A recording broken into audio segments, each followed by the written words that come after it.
दोस्तों, स्वागत है आपका हमारे इस YouTube चैनल वायोग्राफी मतलब वाह में।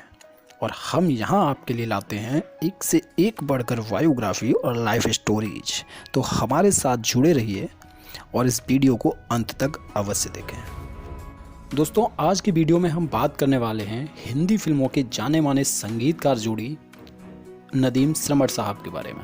नदीम श्रवण साहब यूँ तो दुनिया भर में फेमस हैं और अगर आप 90 के दशक में जिए पले बड़े हैं तो आप निसंदेह उनको जानते ही होंगे। लेकिन आज फिर एक बार इनकी जोड़ी चर्चा में है और कारण बहुत ही कष्टदायी है।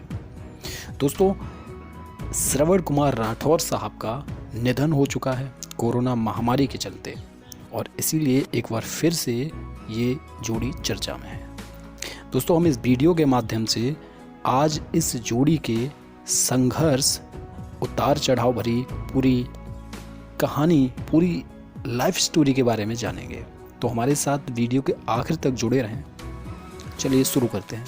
दोस्तों, नदीम का पूरा नाम है नदीम अख्तर सैफ़ी, जिनका जन्म 6 अगस्त 1954 को हुआ था। वहीं दूसरी ओर श्रवण साहब का पूरा नाम है श्रवण कुमार राठौर और इनका जन्म 13 नवंबर 1954 को राजस्थान के सिरोही ज़िले में हुआ था। नदीम साहब रोजी कॉटेज मुंबई में रहा करते थे। बचपन से उन्हें म्यूजिक इंस्ट्रूमेंट्स बजाने का बहुत शौक़ था। वो लगभग काफ़ी प्रकार के म्यूजिक इंस्ट्रूमेंट्स बजा लेते थे। उन्होंने अगल बगल के कुछ लोगों को इकट्ठा करके अपना एक छोटा मोटा सा बैंड भी बना रखा था। इनके पिता बिल्डिंग कंस्ट्रक्शन का बिजनेस करते थे, जो कि काफ़ी फेमस थे। उन्होंने मझगांव से पढ़ाई की। महान संगीतकार जोड़ी शंकर जयकिशन के संगीत का इन पर विशेष प्रभाव था। वहीं श्रवण जी, जो कि राजस्थान के सिरोही ज़िले में 13 नवंबर 1954 को पैदा हुए थे, ये जब छोटे थे तभी अपने पिता के साथ बम्बई आ गए। इनके पिता का नाम चतुर्भुज राठौर था, जो जाने माने शास्त्रीय गायक थे। बम्बई में एक संस्था ने इनके पिता को म्यूजिक हेड बना दिया। घर पर बड़ा ही संगीतमय माहौल रहता था। फिल्म आराधना जब श्रवण साहब ने देखी तो उन्होंने ये सोच लिया और तय कर लिया कि मुझे फिल्म में संगीतकार बनना है, और इन्होंने ये बात अपने पिताजी को बताई। जब पिताजी ने ये सुना तो उन्होंने अपने बेटे को सपोर्ट करने की सोची। उन्होंने कहा कि ठीक है, हम आपको सपोर्ट करेंगे, और उनके पिताजी ने उन्हें ट्रेनिंग देना शुरू कर दिया। श्रवण जी बचपन से ही बहुमुखी प्रतिभा के धनी थे। वे हारमोनियम, तबला, सितार आदि वाद्य यंत्रों को अच्छे से बजा लिया करते थे। इनके 2 भाई भी हैं जो फिल्मों में गायक हैं। एक हैं रूप कुमार राठौर साहब, जिन्हें आप सब अच्छे से जानते होंगे, और दूसरे हैं विनोद राठौर, ये भी प्रसिद्ध गायक हैं।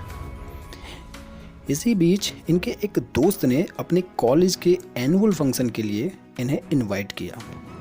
उन्होंने श्रवण साहब को बुलाया, और जब श्रवण साहब वहाँ पहुँचे तो उन्होंने देखा कि स्टेज पर एक बंदा बैठा हुआ है जो कॉन्गो बजा रहा है। काफ़ी अच्छा कॉन्गो बजा रहा है। वो देखकर थोड़ा सा इम्प्रेस हो गए। इनके दोस्त, जिनका नाम था हरीश बोपैया, जो कि श्रवण जी के पिताजी के से गाना सीखते थे, उन्होंने फंक्शन के इंटरवल में उस दूसरे बंदे से जो कॉन्गो बजा रहा था से श्रवण साहब को मिलवाया और कहा कि आप दोनों ही फिल्मों में म्यूजिक कंपोजर बनना चाहते हैं, तो क्यों ना एक साथ आ जाएं।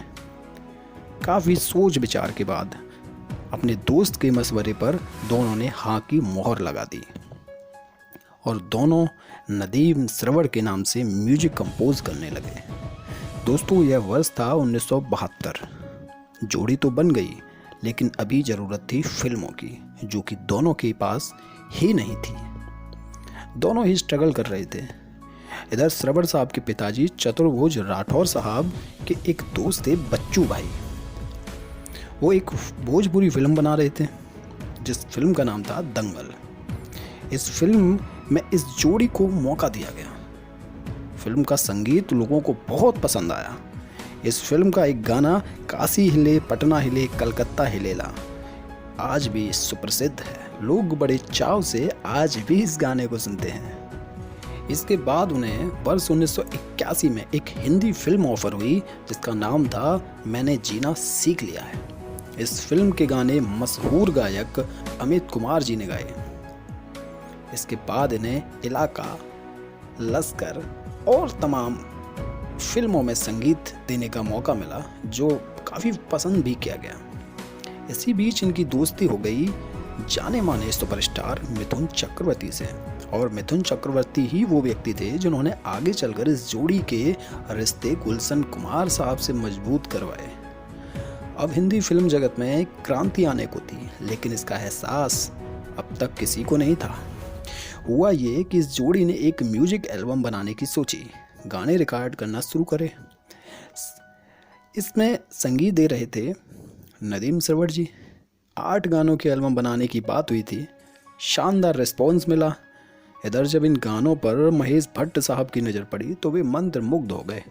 उन्होंने इन गानों के लिए एक फिल्म बनाने का फैसला किया, जिसमें इन गानों के लिए गायक जो साइन किए गए थे वे थे कुमार सानू और अनुराधा पौडवाल जी, और इस फिल्म का नाम रखा गया आशिकी। हालांकि आशिकी तक पहुंचने में नदीम श्रवण की जोड़ी को 17 साल लगे थे, और इन 17 सालों का जो उनकी सैलरी कमाई थी, उनका एवरेज जब इन लोगों ने निकाला तो वो मात्र 1500 रुपये प्रति महीने था। इस क्रांतिकारी संगीतमय फिल्म ने इससे जुड़े सभी कलाकारों की किस्मत पलट दी। कुमार सानू, अनुराधा पौडवाल रातों रात प्रसिद्ध हो गए। गुलशन कुमार का नाम बिकने लगा। गीतकार समीर के बोल बच्चे बच्चे की जुबान पर गूंजने लगे। राहुल रॉय और अनु अग्रवाल युवा दिलों की धड़कन बन गए। इसके बाद नदीम श्रवण सफलता की ऊंचाइयां छूने लगे।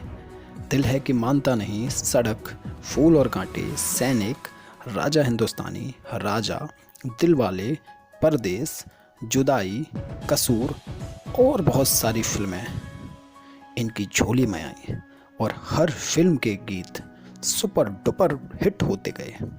हर तरफ बस नदीम श्रवण के नाम का डंका बजा हुआ था।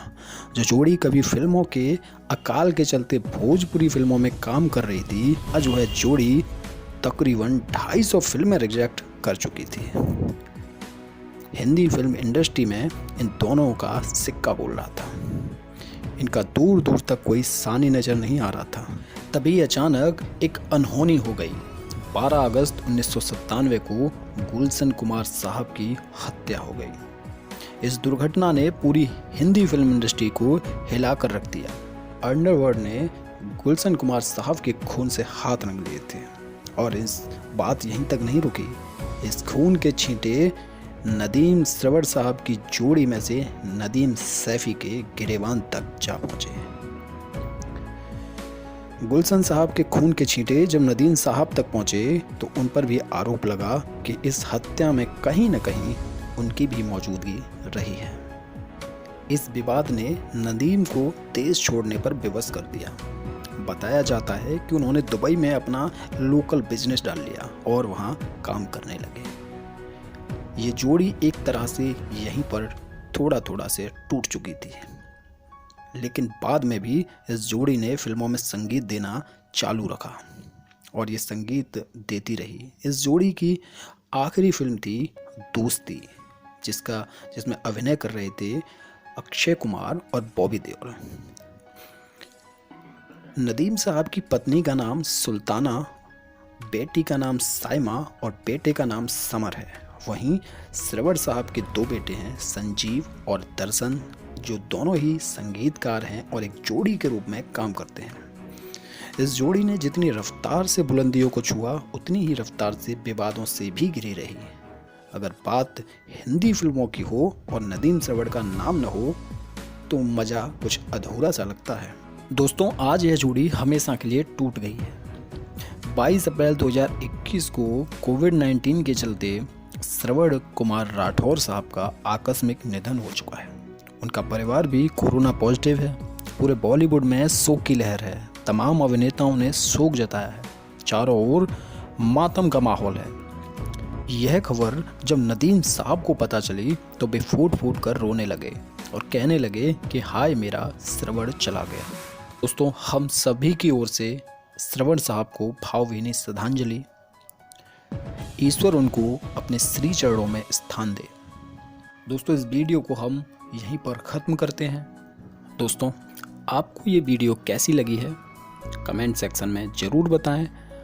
अगर ये वीडियो आपको अच्छी लगी है तो वीडियो को लाइक करें, शेयर करें, और अगर आपने अभी तक चैनल को सब्सक्राइब नहीं किया है तो फटाफट सब्सक्राइब करें और साथ में बेल आइकन को भी प्रेस करें, जिससे कि हमारी आगामी प्रत्येक नई वीडियो आप तक सबसे पहले पहुंचे। दोस्तों, अगर आपको इस वीडियो में कोई कमी नज़र आई है तो कमेंट सेक्शन में ज़रूर बताएं, ताकि आगे से हम उसका ख्याल रखें और अगली वीडियो में कुछ निखार ला सकें। दोस्तों, मिलते हैं अगली वीडियो में, तब तक के लिए बाय बाय।